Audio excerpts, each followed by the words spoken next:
अस्सलाम वालेकुम दोस्तों, ਤੁਸੀਂ ਵੇਖ ਰਹੇ ਹੋ ਪਾਕ ਪੰਜਾਬ ਟੀਵੀ ਤੇ ਮੈਂ ਹਾਂ ਤੁਹਾਡਾ ਮੇਜ਼ਬਾਨ ਅਬਦੁਲ ਵਾਹਿਦ। ਤੇ ਦੋਸਤੋ, ਸਭ ਤੋਂ ਪਹਿਲਾਂ ਤੁਸੀਂ ਆਪਣੇ ਚੈਨਲ ਨੂੰ ਕਰੋ ਸਬਸਕ੍ਰਾਈਬ ਤੇ ਨਾਲ ਹੀ ਬੈਲ ਆਈਕਨ ਨੂੰ ਕਰੋ ਓਕੇ।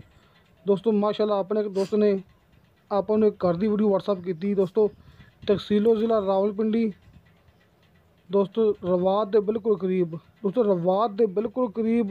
ਤਹਿਸੀਲੋ ਜ਼ਿਲ੍ਹਾ ਰਾਵਲਪਿੰਡੀ। ਦੋਸਤੋ, ਰਵਾਤ ਦੇ ਵਿੱਚੋਂ ਆਪਣੇ ਦੋਸਤ ਨੇ ਆਪਾਂ ਨੂੰ ਇੱਕ ਘਰ ਦੀ ਮੂਵੀ WhatsApp ਕੀਤੀ ਹੈ।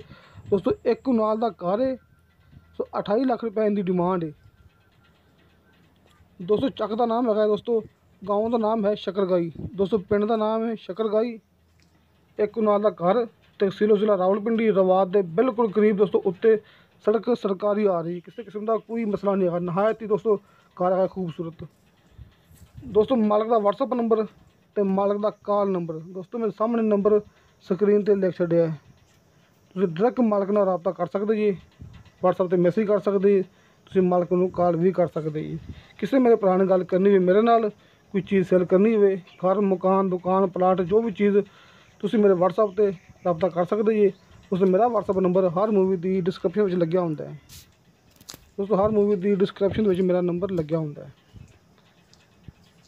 तहसीलो जिला रावलपिंडी, रवात के बिल्कुल करीब, गाँव का नाम है शकरगाई। 28 लाख रुपए डिमांड, एक कुनाल का घर। दोस्तों, इंशाल्लाह मिलेंगे अगली वीडियो पे। खुदा हाफिज़।